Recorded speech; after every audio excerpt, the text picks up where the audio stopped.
Let's start again. Okay. Hello, Joseph. Thanks for asking. I was born in Hamilton, Ontario in 1954. I'm going to have my 56th birthday on February 28th, 2010. I grew up in Hamilton and I attended university at McMaster in Hamilton and completed my university at the University of Windsor, taking political science and communication studies. I then went to Ryerson and took courses in journalism, subsequent to that in Toronto.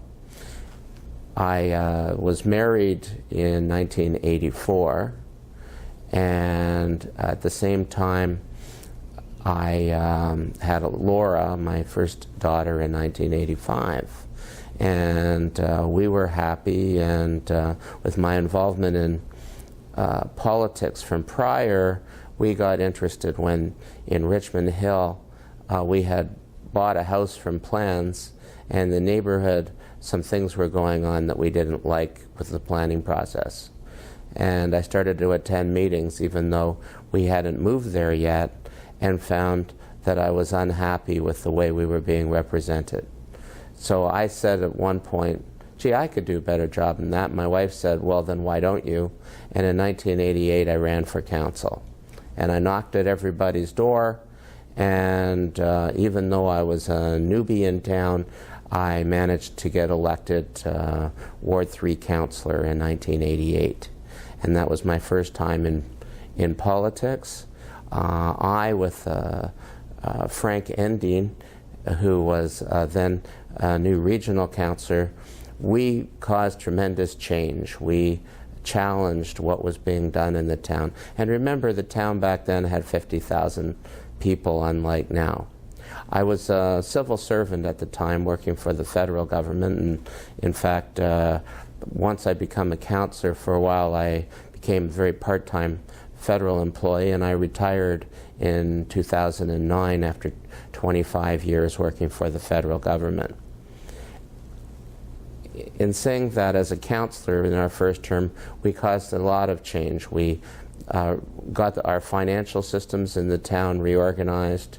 We got several of the processes in place, changed from a town that had 20,000 when everything was designed to a town that now has almost 190,000, and even back then was over 60,000 and was busting at the seams. So that in 1991, the town moved from many offices to the office everybody knows at 225 East Beaver Creek, which was, of course, in Ward 3. My ward. And I've continued to work on many things within the town. And unfortunately, my life turned a sad note. In 1993, my wife Laura, my wife Shirley found that she had advanced breast cancer, and she passed away in 1995. And so I was a single parent, and you may know that my daughter Laura suffers from autism and is a special needs kid, and I've always been involved in things to do with helping people with developmental disabilities. Getting back to council, I won a re-election in 1994 while my wife was in the hospital. I had wonderful supporters who did most of the work, because I spent most of my time actually during that election in 1994 in Sunnybrook Hospital, where my wife was. In 1997, I ran again and was acclaimed, which means that nobody ran against me. And I proceeded to start to look for new challenges. I had, well being a councillor, built and continued to build the Bayview Hill Community Center, so it expanded to include a pool, a fitness center separately, even a sauna separately at that point in time. And as a parent, my daughter was attending a school class that was operated by Thistletown Regional Center. I led a group of parents, and we fought with Premier Bob Ray back in 1995, and in point of fact, we kept Thistletown open because the province was closing it down with no alternative services, only future promise that maybe those services would be in play. I'm happy to report that I saw some people from back then just recently, and they were thanking me so much that in point of fact that all their services have still not been duplicated, that only some of the services have been duplicated in 2010, and that was one of the great successes that I've had in my life, helping with that. In 1997, I helped start the Richmond Hill Chinese Seniors Association with Anita Ma.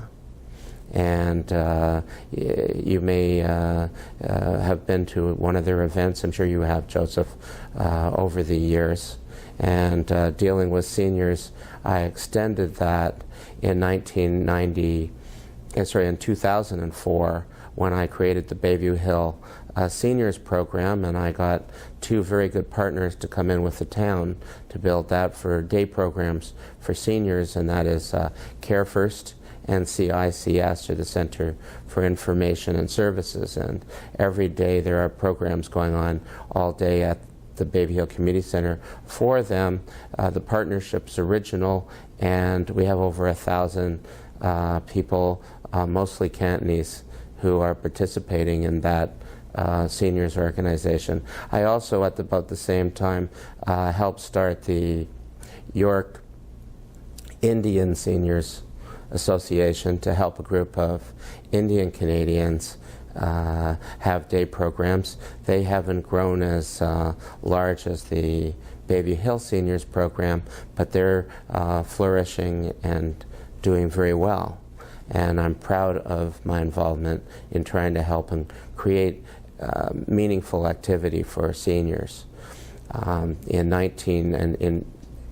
2001, I went to China on behalf of the town of Richmond Hill on a business program, and in 2005 I went back to China with York Region again to try and drum up business for York Region for the Chinese community. And in 2007 I went to Pakistan on behalf of the town again to try and create that. I also believe it's important that we be friendly with our communities. As a councillor, I've sat on the organizing committee that built our main central library. It's the only central library really that any of the communities in York Region have. Everyone else simply have small regional ones, and we get people actually from around York Region all coming to our central library. I was on the committee that designed the new Richmond Hill Center for Performing Arts, and you can see my name was there. I've been involved with virtually every committee that the town's had over the years. I was budget chair from 1992 to 2003, and during that period of time, if you'd paid a certain dollar amount of taxes in 2002, in 1992, your taxes would have remained virtually the same, because for 10 years I either froze the taxes or had them minor decreases in taxes during that 10-year period, which is something we can't say we're doing right now in Richmond Hill. I believe that we need to spend our money wisely, and that we need to pay attention to the fact that there's people out there who are paying the bill for it. We need to as well provide good quality services, and I appreciate the fact that recently Richmond Hill was named one of the top 6 places to move to for new immigrants in Canada, and I believe that I've created a part in that. In 2006, after the election, in discussing with the mayor of Richmond Hill, Dave Barrow, how could we better show that we're welcome to new communities, because as anyone watching would know, I'm quite involved with the new communities.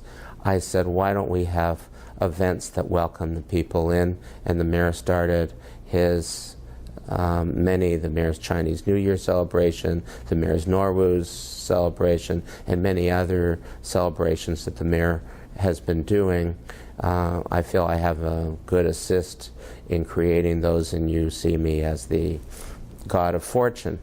I can say frankly that I've been working for many years on as a board member of RENA.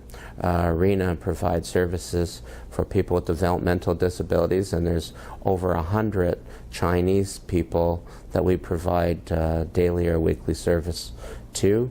I've been involved with both Under the Banyan Tree, who have a day program, and I'm their honorary advisor, and Spirit of Life, who provide information and counseling in relation to the same thing, and I'm their honorary advisor. I've tried to create a Chinese RENA, but I've been unable to find the right group of people who can provide the financing and stimulus to get it going, because it requires a lot of work. The people on those other groups are so busy doing the wonderful things that they can that they haven't had time. I've been an advisor on a couple occasions to Care First on projects in Richmond Hill. I've been involved with Mosaic Out of the Cold. Mosaic provides food and shelter for the homeless in the winter in South York region. I've been involved with Hospice Richmond Hill, which provides help for people who are critically ill. I've been involved with raising money for Red Cross and Heart and Stroke, and doing other things in that nature. I do believe that as a Richmond Hill resident and as a councillor, it's necessary for me to put as much time as I can into getting to know people. I'm involved on several school councils, on several business associations, and in each case I'm hoping people will tell me what they need and what they feel and how they feel about Richmond Hill and how we could make things do better. And if you see me at the event, many events and functions I go to, often I meet someone at that event and they tell me about what they have and what they want, and the next day I meet somebody who is the perfect match, and I get those people together. So I feel that that's a part of what I do. I am a representative on Richmond Hill Council and help people with all sorts of issues that the town offers. In the future, I'm just announced that I'm running for regional council, and that means that I'll sit on the York Region Council. York Region deals with policing, with social services, with buses, with the main roads like Bayview and Bathurst and Yonge Street, 16th Avenue, Major Mackenzie. They deal with master planning for the community, mass transportation. They deal with many issues that I believe that I can provide benefit with my 22 years of experience for, and I believe that I can provide that voice because I've been out in the community, that of all of you in the community, because I'm out among the people and get to hear the people. Many of my colleagues aren't necessarily as visible on when they're not in the office as I may be, and may not hear what you have to say. And I'm here for you and available. And I was just showing Joseph, was asking me about my BlackBerry, but the phone's there and the emails are there, and I'm always trying to help people at any hour of the day and what have you. I'm now married to Grace. I got married in 2005. We have two children from Grace's from before, Silken and Elliot. They're both teenagers, and often if you don't see Grace out with me, she's usually being the most wonderful wife and mother and taking care of our children. And we have a happy family, and I have the full support of my family and my being a politician, and it's quite appreciated. So you've been for councillor for 22 years. Can you tell us about what's the daily routine for the councillors in Richmond? I have an unusual job in that it's very active for up to 16 hours in the day, and no 2 days are exactly the like. Often people want to meet with me and they're setting up appointments, and so I may have an appointment or meeting as early as 7:30 in the morning, or an event to go to at 7:30 in the morning. I'll have meetings in the office at some point during the day, but also meetings with people during the day or be on committees, and those committees are meeting at various times. I also have to meet with my town staff over problems that residents have, and that takes place during the day. And example, right now we have I'm on the official plan task force. It meets during the day. I'm on several committees. I chair a committee dealing with fixing up the Works Department building. Many things we have that are met during the day, and we deal with the problems during the day. The public, though, are working during the day. So although I meet with the public on occasion during the day, I also have to meet with them at times that are available to them. So from 4:30 on, I'm extremely busy. A lot of our meetings at council start at 4:30, but I also have meetings with residents going from 4:30 on. And these committees that I sit on, whether it's the school board committees, whether it's the Richmond Hill Markham Chinese Business Association, whether it's the Mosaic out of the Colt, they're all after hour from the general public. So most nights I'm out doing that, and then the rest of the time the community, I find that the community's out meeting in other ways, and I'm involved with many of the charities, and you see me at many functions. So on my version of a typical day, which might be today, which is Monday, I was here this morning for a meeting at 9 o'clock. I'm with you right now.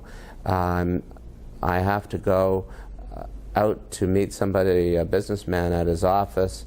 Then I have a lunch meeting. At 3 o'clock, I have a lady coming in the office to see me. At 4:30, we have our committee of the whole.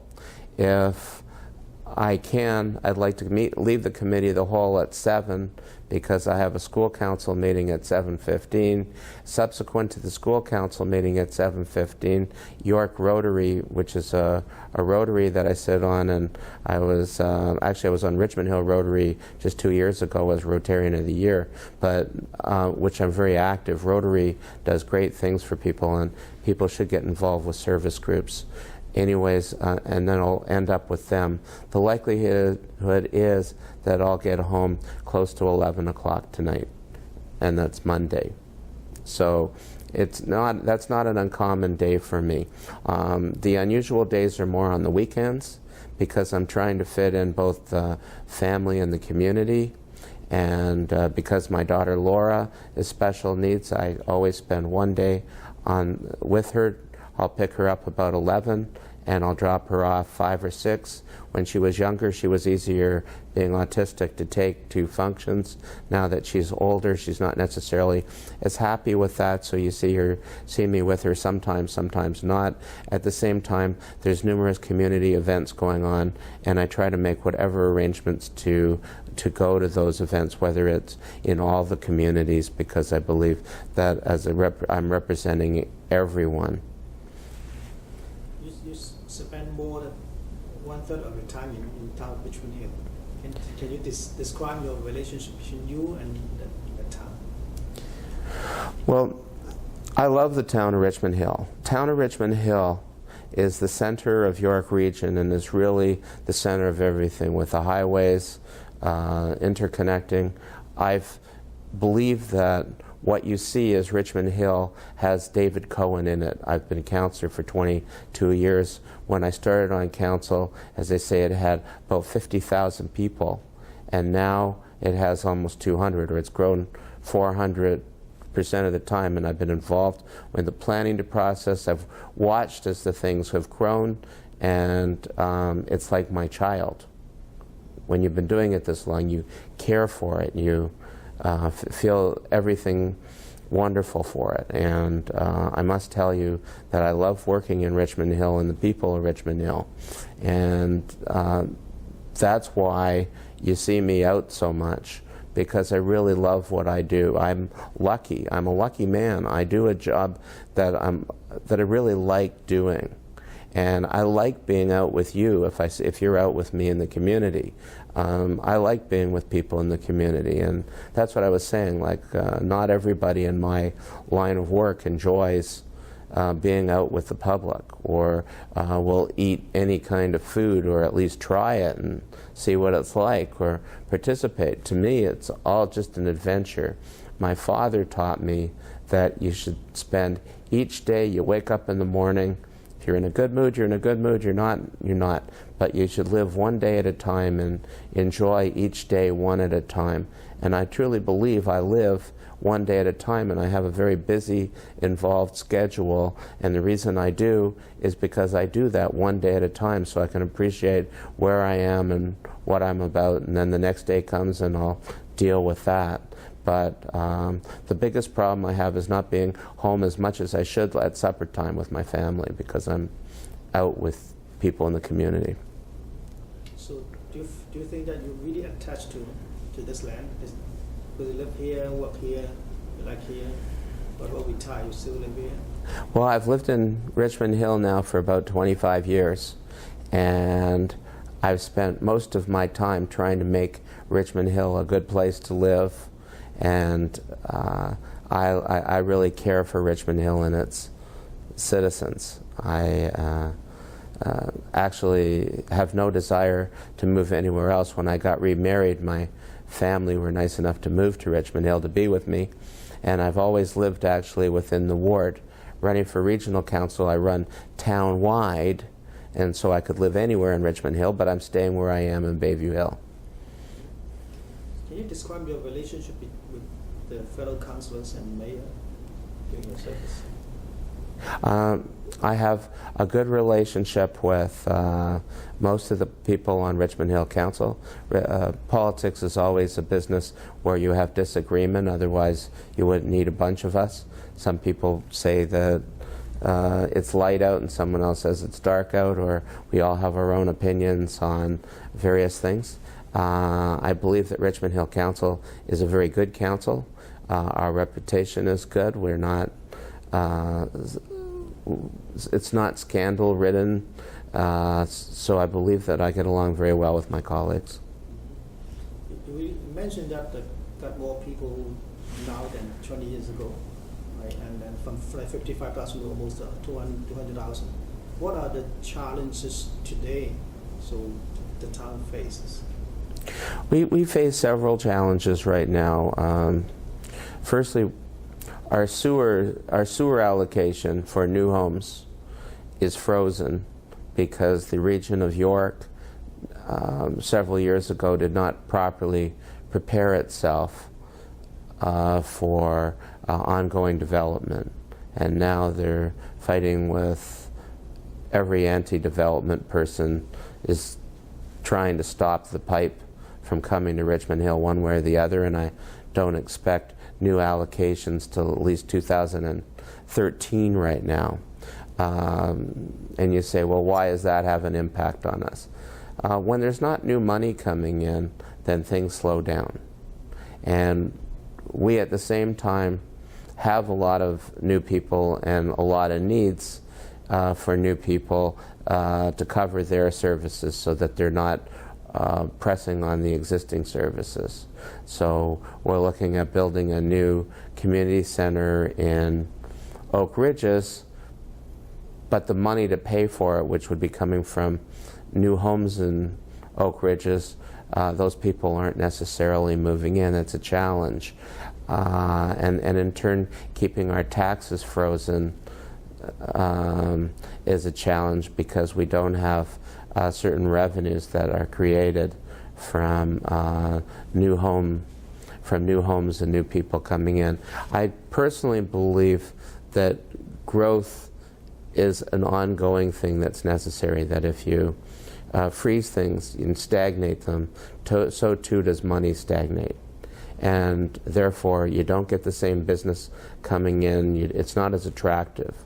One of the reasons that Richmond Hill has been attractive for businesses to come here is the fact that we have people, we have workers, and we have this growth and this money that comes through. And so when things stop, there's an issue there. I think that another major issue that we have right now is the lack of rapid transit. The region of York has gotten some money to build more buses going through, but frankly, a lot of my residents need more than buses. They need trains, they need subways, they need to get to work on time, and they don't want to spend 3 hours getting to or from work. Just a week ago, my 15-year-old went downtown on a Saturday. She came home, she got to Finch Subway. It was a half an hour wait for the next Viva bus to come through to get her up to Richmond Hill. The slow not getting through quickly forces people into their cars, and our roads simply can't handle the level of volume and the increase in volume that's taking place without alternatives. So you see, to talk about the challenges, right? What can you talk about the diversity in Richmond Hill? Sure. Diversity in Richmond Hill, the big challenges all come in the area of social services. Frankly, Richmond Hill is a good place to live no matter what ethnic background. I think that if you don't like diversity, you wouldn't want to live in Richmond Hill, because the majority of our residents were not born in Canada. And but what we need in Richmond Hill are social services. What we're lacking is, and social services can best be given not necessarily by groups that only serve one ethnic group, but groups who understand the culture of ethnic groups, the language. Because if I'm speaking to you in English, and you speak Chinese or Farsi or something else as your first language, and I've got family problems, how am I supposed to understand you, and how am I supposed to understand the way you think? So we need more social services in our community that are from the ethnic groups that we're servicing, and the people shouldn't have to go to the farther side of Scarborough or Markham in order to get social services. There should be offices in Richmond Hill as to where they should be going to. And it's a necessity that we support that. Just like with people with developmental disabilities, when I was talking about the fact of setting up a Chinese agency. Well, it's not because people shouldn't assimilate, but if we've got problems and family problems, we've got to be able to understand it. And if somebody's looking at an autistic person and talking to them, they better be able to speak the same language. Otherwise, how can they determine what is the issue? What are the problems? You just simply can't do it.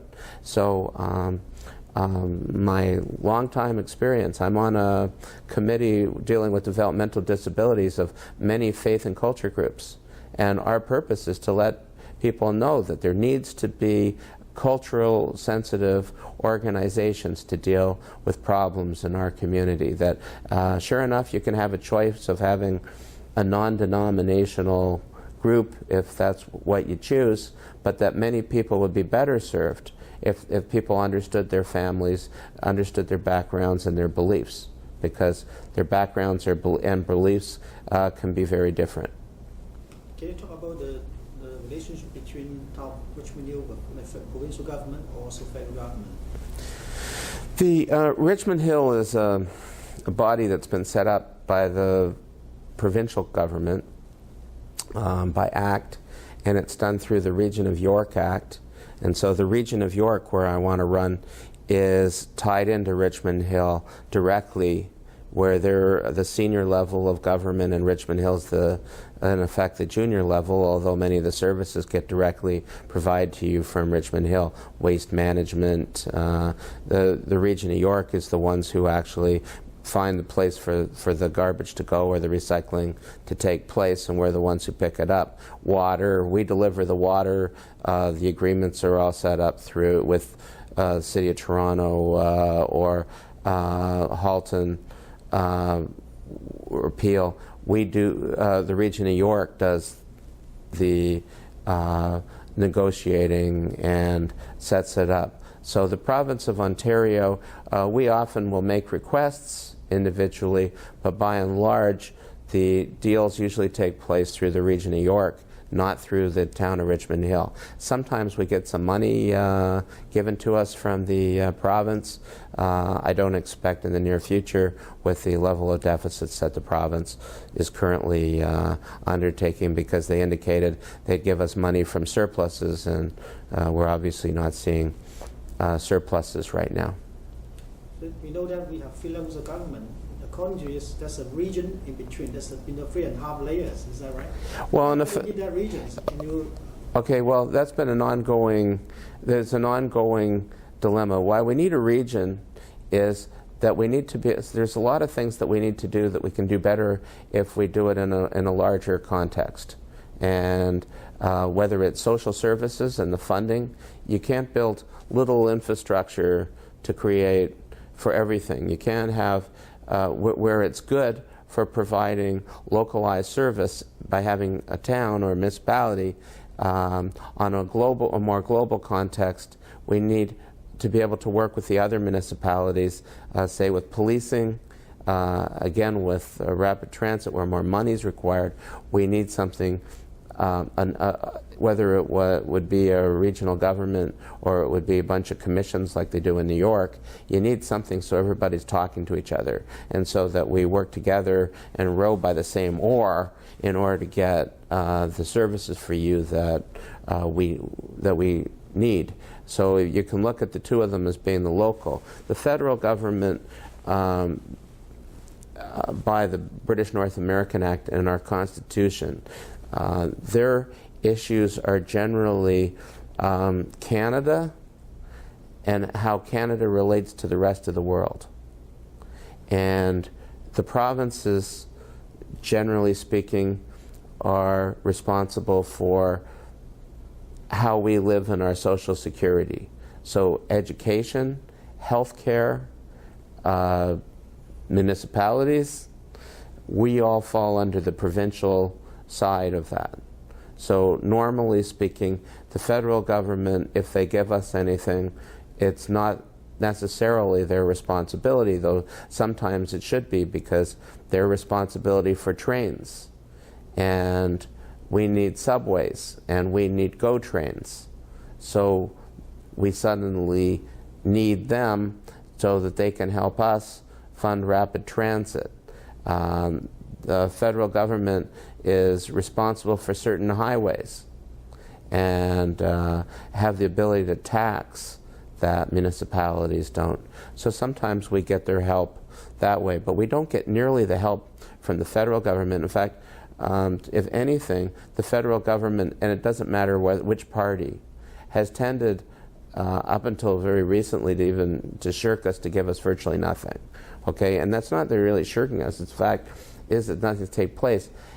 It's a real crime that everybody wants to keep on doing buses. They don't want to do subways. So for 35 years in Toronto, one subway extension got built because nobody seemed to take it seriously. And now we're in a situation of massive gridlock where no one can get around, and the cost to create subways is extreme. And again, the City of Toronto is sort of blocking York Region from being able to get a subway continuing up from Finch up to Highway 7, which Richmond Hill badly needs. When that happens, besides from Richmond Hill being the true center where it will take place, will also relieve a lot of people in town of their issues of getting to work, because there's all sorts of other transportation going east-west that will immediately start, because this will be like the Northern Union Station, and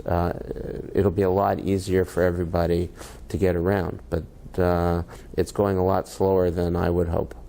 So what's the vision or or the long-term plan for Richmond Hill by the council? We're working on our official plan right now. Our plan is to make the community even greener than it already is. We're looking for degrees of intensification so that there can be more medium medium housing, more townhouses by buses on the main routes, which falls in line with the provincial intensification rules. We're looking at bicycle lanes on the streets. We're looking at improving the services we now have.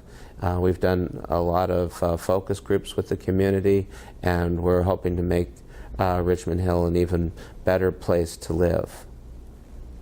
Then go back to your personal. So I've been 20-something years in politics. You seem pretty content with your council position. Now you start to think about move up to run for general council. What makes you do that?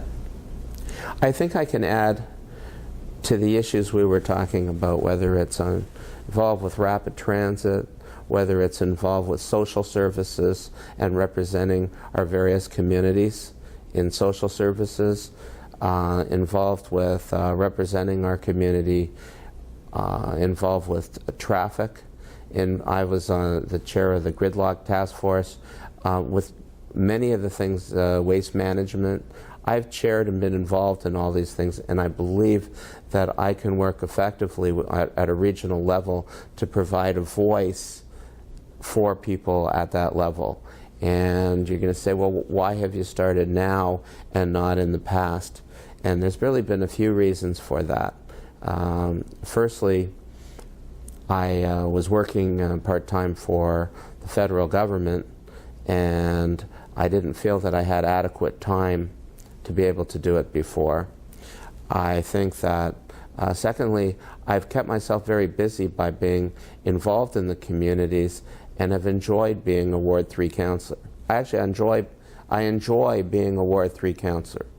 I feel I can do as good or if not better job than the representation we're receiving right now, and I believe I can better represent, say for example, the new communities than at least one of my colleagues, and feel that I would help the community by doing so. And then in talking to many people and saying, what would you think if I was a regional councillor? They say, well, that's great. Why don't you do it? You should have done it before. And I say, well, I'm not so old that I can't do it, so why not go for it? So I've decided to run. And the big question with municipal politics, Joseph, is a question that when we have elections, for some reason, the same people come out to vote and the vast majority don't. And it's a problem, because if the same people who come out to vote are not of the same demographic as you, say being Chinese, and so nobody comes out to vote as Chinese, then what ends up happening is that things kind of stagnate and remain the same. And with communities like ours or Markham, where we have communities that are very multicultural, there's a need. Your representative doesn't have to be Chinese, it doesn't have to be of that, but they must be a part, they must be open.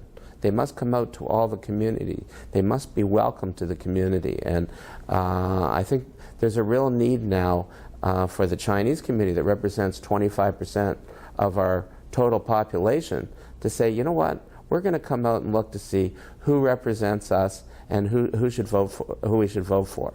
And don't vote for people because they're Chinese or because they're just like me, just for no reason. But come out and take a look and see who it is and will they represent me, so that the people who are representatives are not in fact blocks to get the things that you need done and to get the social services that you need in our community here, to get things going, to get our rapid transit going, to get traffic moving, to get our health care and everything else in place to make sure our hospital is operating at its maximum efficiency.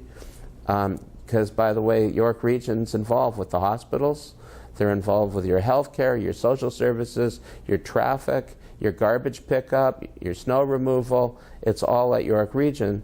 So is that something that interests you? And should your representative at least want to hear what you have to say? And too much people think, oh, government will do whatever it does. Frankly, we have votes, and often there's disagreement on votes.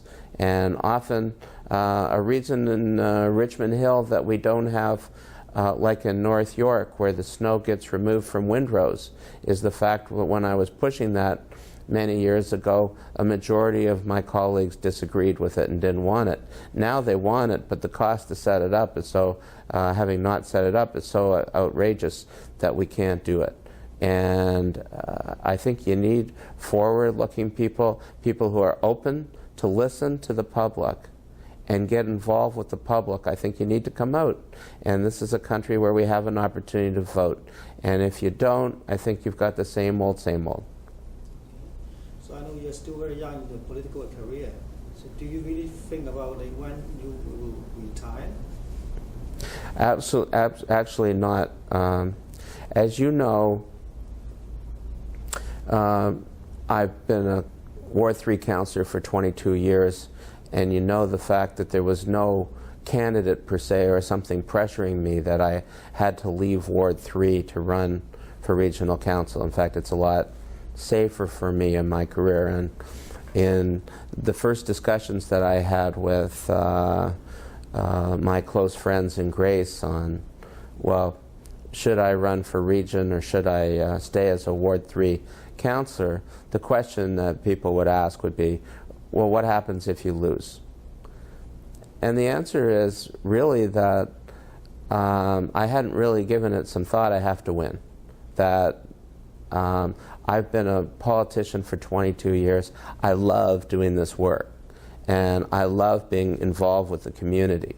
So from my perspective, whatever happens, happens. I can win, I can lose, but the truth is I'm more considering staying and being a politician. At some point in time when I retire, I'll likely spend more time as a volunteer with any of the groups that I work for, because at some time I will retire.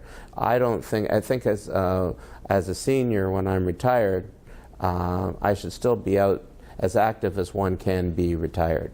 I don't really like the idea of, when I'm at home sitting around, actually even now, because I'm going all the time, if I'm just sitting around, I tend to fall asleep, like if I'm not doing anything.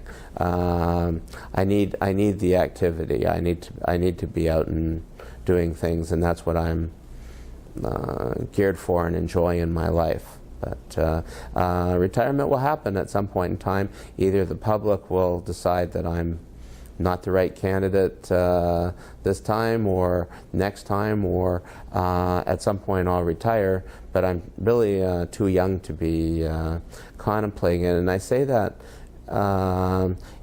someone will say to me, well, I'm 56 and I'm looking forward to retiring from my job in 7 years or something like that. What I will tell you is that this job is a job that's a passion. This job is not a job that I'm doing just because I need to get a paycheck. We all need to get a paycheck to eat, but I enjoy this job. This is a job that I like doing the things that I like to do. So retirement it's not, well, I'm going to get all that freedom. Well, I don't necessarily know if it's that freedom, because it's not the same. Last question. 30 seconds. Why do the constituents think that you're the right candidate for regional council? Because I'm the hardest working politician in Richmond Hill, save maybe the mayor, and I'm out among the people all the time, and by being out and involved and working the way I do, people feel that I best understand what it is that the people are about. And by being a politician as long as I have a lot of experience. Notwithstanding the fact that I wasn't a regional council to now, I know all the same people I still contact the region of York. I still go to the region of York. I know the people and I know how to do the job, so you're not retraining me. In fact, you have the experience of seeing the work that I've done over the last 22 years, and you know the fact that I'm caring and among the people. So the people feel that why are you just award 3 councillor when you can be helping people at a regional level? And the challenge from my perspective is good, that you always have to look for new challenges. Hello, I'm Councillor David Cohen, Ward 3, Town of Richmond Hill, and I wish everybody a happy Chinese New Year. Gung Hei Fa Choi, you should have health, happiness, and prosperity for you and your family in the coming year. I look forward to seeing you.